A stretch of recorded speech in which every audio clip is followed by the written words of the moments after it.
Hey everyone, welcome back to the Homeward podcast. I'm your host, Celia Lively, and I'm so happy to be here with you today. This is the show where we illuminate human stories behind homelessness, redefine what home truly means through real voices, honest conversations, and education that fosters empathy, awareness, and action. Today we're joined by my friend, Andrew Church. He's also the Vice President of Programs here at KARM. He's been on the show before. Andrew, how's it going? It's good. Yeah. It's the week before Christmas. Yeah, it is. You feeling good? Yeah, sure. I feel great. Feeling great. It's middle of the week. It's hump day. So. Yeah, awesome. Well, today's episode, we're talking about winter in a homeless shelter, what that looks like, what a warming center is, how people can get involved with maybe some cold weather gear donations and different things like that. This is the time of year, so for those who don't know, the listeners who don't know, I work in marketing and media as well. This is when my phone starts blowing up with reporters, with social media comments, asking about KARM in the winter.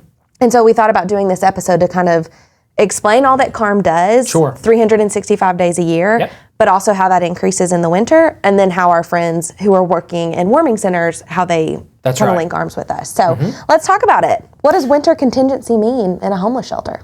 Sure. Well, I think I want to separate some things out into some buckets. Please do. I think you're right, because there's really three things that happen in the wintertime. Yeah. So there's emergency shelter capacity, and that is a limited number of beds that we have in the city. That's around 440 beds on paper. Yeah. We operate about 85% of those beds in the city as being the main emergency shelter. Yeah. The second bucket is our winter overflow program at KARM, which is an addition of beds for a season, for a heavy season like wintertime. Yeah. And then the third bucket, or the third part of the system, is warming centers, which is a community approach. And so I'll talk about what we do first, and then I'll talk through the whole system of how we all work together to keep people safe and warm and alive, to be honest with you. And so the first bucket is really emergency shelter in the city. And so that is limited. If you think about the last 6 to 8 years, since 2018, people experiencing homelessness has doubled. That number, folks engaging homeless services, is around 2,100 people. 8 years ago it was half of that, or under. And so, but at the same time, and at the same rate, emergency shelter has only grown 16%. And so we have 16% more beds than we had in 2018, but we have 200% more people. Okay, so the access and limitations around beds available is at a turning point, a crisis point. And so we operate 330 beds at KARM that are available to the community, that are emergency-based for folks who need them, that are in crisis. That 330 used to be smaller. We actually added 24 beds last year just to be able to get people inside. And so we are no longer able to add more beds in our dorms. Right. We are at a limitation there. And so what we've done and what we've experienced over the last year is really last December, we saw capacity and census go from 285 to about 350 to 370 people on a month-to-month basis. So our monthly average from last December until now has not gone below 350. Wow. So the math doesn't add up. There's 330 beds, 350 people seeking KARM services. What do we do? And so last winter, we always, every winter, starting usually in October through until it gets warmer, add an overflow space. Our chapel acts as our overflow space. Yeah. And our chapel's able to hold 40 more individuals. And we use mats, and this is very common in rescue missions all over America, is when you run out of beds and cots, we go to mats. And so we ordered 40 brand new mats this year from one of our American bedding companies that services missions like ours. And so that took our capacity to 370. Our nightly average in the month of August was 370 for the month. And so that is really our max capacity. It's 370 beds. We have both dorms filled to the max, and we have our overflow space with 40 people in it. Well, what happens in a Tennessee winter It gets cold, and it's just so variable. Right. It could be 65, it could be 15, right. like we saw this weekend. Right. And so in Thanksgiving, what we saw is it turned cold quick. Yeah. And our warming centers in Knoxville operate really on a 90-day term. They're from December 1st really to February 28th. Yeah. Those 90 days, that's what we're focused on. The reason we're focused on that is because of really volunteers, capacity of area, spaces like churches that are able to open up. All of that those are limited resources, right? It takes people volunteering and willing to open up their spaces. Yeah. And it takes volunteers to be able to staff those or, fill those spaces. And so. And it's not just like hey, we have a space. There's things you have to do. There's things you have to do. Fire marshal, people. There's that whole process that the city oversees. Yeah. And so the model that we have here is really community-based. Naturally, a lot of there's 1,000 churches in Knoxville, so they have property, they have buildings. Yeah. And so really trying to lean on the faith communities to open up their spaces. For the last 3 years, we've had between 3 and 5 options with warming centers. And so KARM's literally experiencing 12 months of capacity. Right. We are literally, the second component, our winter contingency is the overflow space that we always open up every night for the whole winter time. So that's currently operating and has been operating for the last 60 days.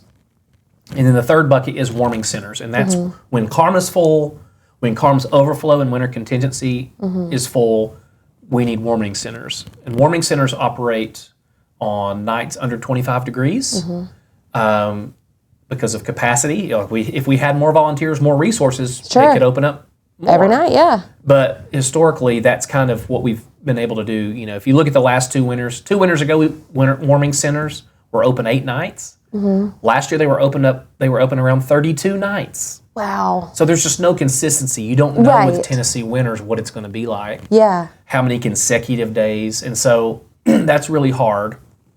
So this year, we have in our third bucket, which is really us helping the community. So when KARM reaches capacity, we're calling these warming centers saying, can you take 15? Can you take 30 for the night to keep them safe? And so, our partners, Church Street United Methodist, they have a capacity of around 35. Eternal Life Harvest Center has 2 locations. Wow. Capacity of 90 and 40. And so we really utilize those churches. Fig Tree at Cokesbury operates a warming center out west with a capacity of 35.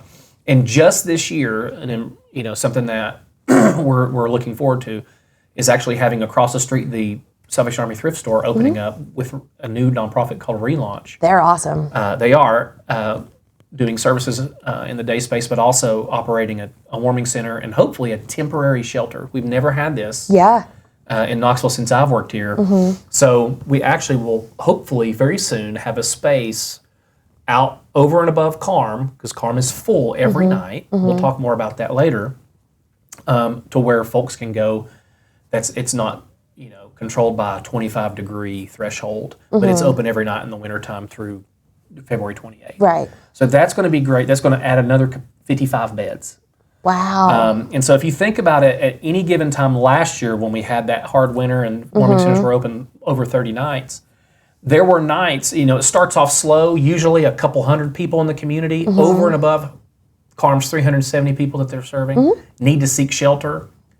When warming centers open in December, usually a few hundred people utilize those. But that grew to upwards of 370 people last year. Wow. And so as winter continues, as it gets colder in January and even February, more people need to seek shelter. And so we're sheltering with KARM's 370 beds. And sometimes, we'll talk about red flag later, and then warming centers housing 370 people. There are over 700 people seeking shelter in the wintertime. Yeah. There is no one organization that can meet that need at this minute. No. And so that's what people, I think, I really want to help educate and bring awareness to, is that, our current shelter capacity is beyond capacity. Right. Even with addition of winter contingency beds. thank goodness, in our third year, we have a good warming center system with great volunteers, great churches, great resources like United Way, offering, and mobile meals from CAC, being able to feed there to keep people warm, safe, and healthy. And also systems like AMR, which is our ambulance system, and Knox Street Medicine Outreach, going into those spaces and making sure people aren't suffering from frostbite, from injuries, those types of things. We have gotten so much more efficient and so much more collaborative. You know, I'm also president of the Homeless Coalition in Knoxville, Knox County, and there's a subcommittee that's really trying to help support the city in helping train and equip churches to be able to do this work well. It's very hard work. And so I want to give a shout out to Christine Townsend and Sarah Wilhelm. That's awesome. From FIG and Magnolia Ministries that kind of coalesced people and helped with the planning this year. So warming centers, as of right now, have been open 2 nights. Both of those nights have gone so well. Church Street United Methodist, and huge shout out to Eternal Life Harvest Center. They're running transports. CAT is opening up and giving free rides after 3 p.m. to folks to get into warm spaces. And so the first 2 nights were very successful. Just earlier this past weekend, on the first night of the warming centers were open, 212 people sought shelter. KARM had 396 people that evening. And so our build, like I said, we have 330 beds. Where do these other 70 people go? So when we run out of beds and then run out of mats in our winter contingency program, what we do, because so many people are seeking shelter, KARM operates what we call our red flag policy. Tell me about red flag and white flag and the difference between the two. So, you know, every year, all year, we've had for years this white flag that hangs outside of our building.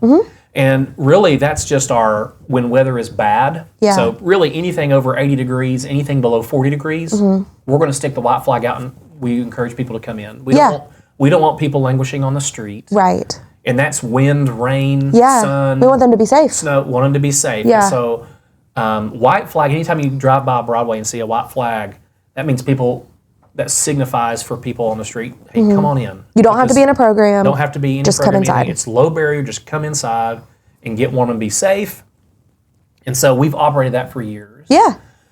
Because of the need and the lack of shelter, even with our winter contingency 40-bed program and relaunch across the street with warming centers and hopefully a temporary shelter and warming centers, there are still people that need warmth and safety. And so red flag is when KARM is full, when KARM's contingency numbers in their chapel is full, when relaunch has no more room, when Eternal Life Harvest Center and when Church Street United Methodist and FIG and all the partners are full, where do people go? Red flag is, hey, come in. We don't have a bed available, but we have a cafeteria. At least you're inside. At least you're inside. Please come in. And so that's when numbers go above 390 or 370. When we see the 412 census night or the 396 census night. This is to keep people alive. Yes, and so many people are seeking shelter. You just don't. You have to be prepared for everything. So red flag is that contingency, that kind of that plan B, plan C of what is going to be KARM's response, but also the community's response, because we want to be able to serve folks. So that's something we've added this year. It's is new. The red flag policy. We do this every day. And that's what I want people to understand is like, well, why can't KARM help? Because there's no singular solution anymore. KARM has, I think, a vision to expand beds over the next 2 years. Absolutely. We hope to be an answer, but in this moment, being landlocked with one small space, we're doing everything we can to meet the need, and working with partners like Relaunch and churches in the city to help utilize those warming centers. It's a logistical challenge for sure to get people into spaces before it gets too cold. But I'm so proud of our staff, and me too. Really, the volunteers and the leaders at those locations have stepped up so much. And so that's kind of how it works. There's 3 buckets. There's emergency shelter, which we don't have enough of. we know when it gets cold, we're going to have to add beds. Right. We do every year. We've added 40 beds. Yeah. And then we know on any given night, there's between 200 and 400 people in Knoxville as winter goes that need shelter. And that's where warming centers come in. Gotcha. I would also say white flag. People really don't talk about this a lot. We talk about cold weather a lot. I mentioned that we've never, ever since last winter, we've never seen a drop off in how many people we're serving. It's stayed around 370 people. Historically, it does drop off, right? Historically, there are waves. Yeah. You might reach capacity in the winter for a month or two, and then when it gets warm, people, that kind of fades or subsides. It's not subsided. It's literally stayed at or over capacity for over 12 months now. That's been a burden on our systems and our staff. We're still working through that, and luckily now, we're more people are coming to the table to help offer support. But it's also hot in the summers, and so I think that's another reason it hasn't dropped off. I think this July was awful, unbearably hot. I think 29 or 31 days in July were over 90 degrees. Yeah. We were in white flag basically the whole month of July. It was like winter during summer. Yeah. That was the feel and the pressure and the need. Right. People were passing out on the street. It was so hot. Yeah. Emergency response was there. And so you don't want people to be subject to any of the elements, heat or cold. We don't have any cooling spaces. Right. We've never even, And so KARM's white flag is also that cooling space during the daytime. Another thing that we do during winter is, because of the warming center model, those go into effect really between 6 and 8 p.m. in the evening. And then at 8 a.m., people leave the warming center unless otherwise instructed. And so I don't know if you know or not, but just like this last weekend, it was 22 degrees in the middle of the day. It was still real cold at noon. It was between 19 and 22 degrees in the middle of the day. Right. And warming centers had not opened yet. So what happens then? Right. And that's another component of our white flag and red flag. There is a place for folks to go inside. You can get inside. Yes. And so that's another role that we play is like, hey, we try to bridge that gap between the nights and the days and be able to provide that day area. Yeah. It's very crowded. It's really challenging, but people are safe. People are safe. People are alive. So I wanted to break that system down just internally of what KARM is trying to do to meet the need and the overwhelming need. And then also kind of our third year of warming center strategy and model and how that's working better than ever before. Yeah. And it's meeting the needs, and it has met the needs the last 2 nights, and then how we're filling the gaps with warming centers. And and so. No, I'm glad you did that because I think, like I mentioned, I get a lot of questions of, well, when is KARM opening up the warming center? And it's like, well, we don't run the warming centers. We help, and we work in tandem, and we added the 40 extra beds, but KARM's not in charge. Yeah. You know what I'm saying? Like, so who would you direct people to say if, somebody reached out to me today and said, the Office of Housing Stability. Yeah. If you go to the joint office on housing stability with the city and the county, actually has a webpage, a website. They have a tab. We'll link it in the show notes so you can see, but it's tabbed directly to the warming centers. So that's going to give you all the warming center information. Like I say, we collaborate very closely with that office and those folks, and also the volunteers and the site coordinators. We've helped with the donations in the past. This year, we're really helping with meals, and so we've done that also in the past and this year. And so us and Relaunch has done a great job of helping feed people and utilizing their volunteers to do that. But we also fill that gap. Gotcha. So we help do that as well with food. When there's gaps. You mentioned like cold weather gear.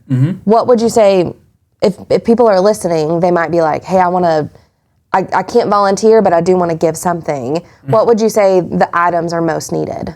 Yeah, anything to keep you from getting frostbite. Yeah. So hot hands are huge. Any kind of gloves, good socks, good weather-resistant shoes. We see trench foot a lot out in the camps. Right. We see a lot of frostbite. Yeah. Our first frostbite case came into our care center in November this year. Wow. That feels earlier. Thanksgiving. Yeah. And so just, just because it's not cold doesn't mean that folks aren't suffering. Yeah. And folks aren't at risk. Right. And I really want people to understand that. And, I'm so proud of our response system, like AMR and some of our street outreach teams, Dr. Darter's group. Oh, yeah. There's another group that Kappa and some other folks are a part of. But they're out there treating frostbite right now. And they're in warming centers treating frostbite. Yeah. And so, for me being an advocate, for me trying to help support folks, I really, every chance I get, it's like how many fingers and toes is it going to cost us before we come up with an even more robust solution? Yeah. And in other spaces and for people to go, because people are so at risk, and we don't want to see that. No. We don't want to see people suffer. It bothers me, but what we are doing is great, is good work. We are for sure driving it down the road with collaboration. It takes a whole system. Right. And not one organization. Exactly. And we're in a really healthy spot. It's such a good example of teamwork, it's not just KARM. Yep. It's not just the Office of Housing Stability. It's not just Relaunch or any of the churches that we are all on the same team.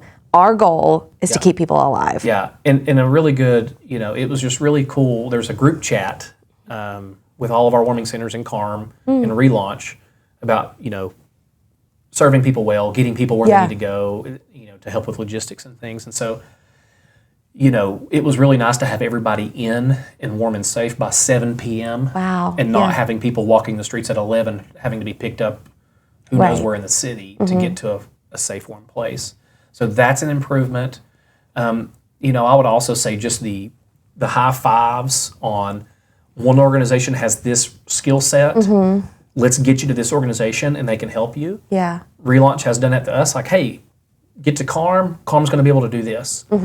We have also said, hey, get to Relaunch. Relaunch is able to do this. Or, hey, Eternal Life Harvest Center is able to do this. So I love the collaboration and how we're leveraging each other's strengths for better outcomes. Absolutely. To help people move forward into housing, into treatment, into better medical care, whatever that looks like for them. People need more. The problem is complex. People need more avenues and on ramps, and that's what we're creating. Yeah. So winter's a great time to do that, and I'm encouraged by it. Yeah, absolutely. One of the other things that happens in the winter, and we're recording this on December 17th. This event is happening tomorrow. This episode will air in January, but I do want to talk about the event that's happening tomorrow. Sure. The Homeless Persons Memorial Service. Yes. Can you tell me a little bit about that? Happens every winter. Tell me a little bit more. Yeah, I'd love to. So part of being a part of the coalition for Knox County is, Knox County Homeless Coalition always kind of leads out this really special service, and we have for years. I actually tried to go back and look up how many years we've done this. I know it's over a decade. I found actually a news coverage on the Homeless Persons Memorial Service from 11 years ago. But this service is really, it takes place nationally in really every city, every COC across the nation. And it's a time where we reflect and acknowledge and hold space for folks that we've lost, that were experiencing homelessness. And so we want to remember them. We want to bring space for our homeless neighbors to grieve, mourn their friends, but also for our neighbors and our providers and really anybody who wants to hold space to remember and honor them. And what they were experiencing, but also the person that they were. Absolutely. And just say their name. They were somebody's friend. Yes, and or mom or whoever. And so just be able to hold space and remember them well. And also that being kind of a community time where we're lamenting and mourning the need for more, for the problem. Right. And so it honors the individual, but it also is like, oh my goodness. So last night I was actually looking up some old information. I think 11 years ago, Knoxville reported 20 deaths for that, over the year that we lost, that we're experiencing homelessness. This year, that is 161 people. So tomorrow we'll get to remember 161 people that were experiencing homelessness at the time that they passed. And so that's a community effort. So we'll have folks from all kinds of providers being able to speak that have relationships that knew these folks. Right. We'll have neighbors that can come and write notes and, of remembrance, and we'll do this flower and reading ceremony.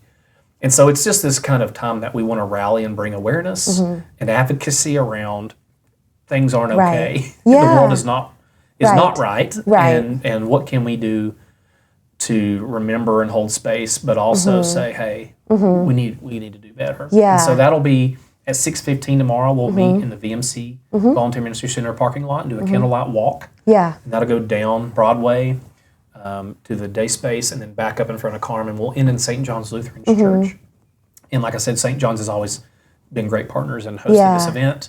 And then a number of volunteers and folks will be a part of the service, but also we want to invite the community to help remember, and there will be a reception afterwards. And so, it's been an honor to get to be a part of the planning team, because there's some pretty amazing people that have been in this space for a time. Just to see that and hold that space. So that's tomorrow. Historically, it's been in and around the longest night of the year. Right. And so that's actually Saturday is winter solstice, I believe. Yeah, the 21st. But we're doing it on the 18th this year, in and around that time. So, it'll also be... it'll be live streamed, It'll be live streamed on YouTube, on St. John's Lutheran's YouTube, and we'll link it also so you on can our see it. Facebook as well. So we'd love people to tune in that way as well. Yeah, last year was my first time attending it, and it was so honoring and dignified. I mean, a beautiful ceremony, and just to see guests who come to KARM sitting in the audience, and they're like, that was my friend, and this is their funeral. And I mean, just how powerful. I was talking to my mom on the phone about it last night, of just the average age of a person was 47. Yeah. That's so young, and I mean, you have, with the average, you would have those younger and those older, and just to, like you said, to have a night to honor them and to hold space for that, and to do it in a dignifying way, to grieve together, but then also the next steps of that happen too. So, it's a very moving service, I think, and it's the teamwork that you see too. It's not KARM putting this on. It's not, I mean, it's everybody. Yeah. Everybody has a hand in it. We're all there together, holding our candles, walking shoulder to shoulder to honor our neighbors that we lost this year. And it's very powerful to see that. And then it should ignite us to do something else, It's definitely bringing awareness. Like I said, 11 years ago, 20 people, 9 years ago, 34 people were remembered. 2 years ago, 90 people were remembered. Last year, we had 141 names that we read. This year's 161 names. Wow. Yeah, if you get the chance to go back and watch it, I would highly recommend. And then attend one. You can come with me. I'll walk with you. Because I think it's that powerful. I believe in it that much. So anything else you want to talk about? Winter-related, Office of Housing Stability, warming centers, anything like that before we wrap up? No, I'm it is middle of December. Historically, we really haven't had to think about winter until... we think about winter in January after Christmas. But it seems like every year it gets earlier and earlier. Right. And the winters are up and down. And so building that model to support that, to help keep folks safe and warm. We're dedicating everything that we can at KARM to be able to hold space and meet needs, whether that's red flag or our winter contingency overflow area, or helping bring capacity to other warming centers. We've helped with training. Like I said, we've helped with meals. We've helped with donations. Whatever that looks like, we're here to serve and to make Knoxville successful at keeping people warm and safe in the wintertime. Yeah, I love it. So, you've been on the show before, so you know my last two questions. The first one is, what would be your sticky note that you want people to walk away with today? So they heard all this information, but if they only remember one thing, what do you want it to be? Participate. Yeah. And participating looks different for everybody. It's either listening and educating yourself on what's going on in your community.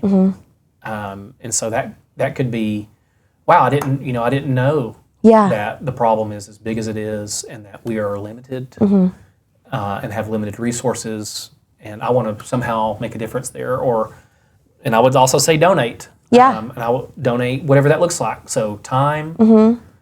Please donate time. Go serve a meal. Go be part of a check-in or a morning breakfast. Serve a 4-hour shift in a warming center. come serve at KARM. For sure. Or it could be donate items, like you said, anything to keep folks warm.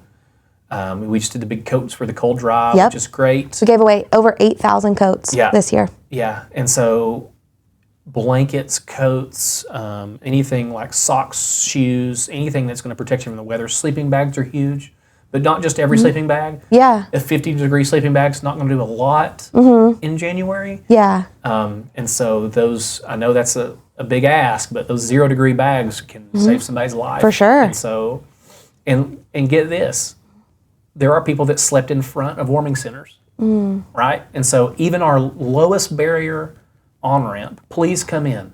Just turn your weapon in if you have, which we have dogs at KARM. Yeah. But there's dogs at warming centers too. Like, just come in, right? We don't care if you're using at KARM. If you're if you're not sober, that's fine. Come into KARM. Right. We don't care if you're not sober. Come into warming centers. Yeah. But just come in. There's still people that choose not to come in, right? And that slept out in front of Church Street, that sleep out in front of Relaunch, that sleep out in front of KARM. And so please, we're inviting in. But how can we equip people that just won't come in to stay warm? Yeah. Right? To stay and build alive. those relationships. Yeah. You would be very surprised. We're giving out, our outreach team gives out butane, little cooking stoves, just to cook meals and to stay warm, those types of things. And so, it's complex. Right. And we're very aware of that. Yeah. And we're here to try to meet everyone's needs that are on the streets, unsheltered in camps, utilizing warming centers, or staying with us at KARM. Yeah, for sure. That's good stuff. My last question, we talked about this before when you were on the episode, and I'm curious if your answer has changed, but the last question is, what does home mean to you? Before, you talked about your family, your wife and kids, and Disney World. Right now, home is somewhere warm. Yeah. And so home is somewhere warm for me. I'm really bad with seasonal depression. If it gets cold, I'm like, oh my goodness. I know, when it's cold and gray, I really struggle. I have a hard time getting going. So home, to me, I am going to get a little bit of a break next week. Not much of one, but a little bit of one. And we're going to go to Florida. Yeah. And get warm for about 4 days. Get in the sun. And then that'll give me enough vitamin D to come back up here and go. That's right. Wheels to the ground in January. So, home is wherever my kids are and my wife is. It's not changed. Yeah. But in the wintertime, sometimes you take your wife and kids to somewhere warm. You take them to the sunshine. That's right. Exactly. Right. So, no. Awesome. Well, thank you for joining me today. I think this is very educational, very timely for our listeners, not just in Knoxville, but there might be other shelters who are listening all across America saying, hey, we do it this way in Indiana. Let's check out what they're doing in Tennessee or Oregon or California or wherever. And so I think anytime we can help educate other service providers or help educate the community, that's a win. So thanks for joining us. And thank you all for listening today. I hope you learned something. I hope you walk away with an action plan of how you can serve your neighbors this winter. And I will see y'all at home.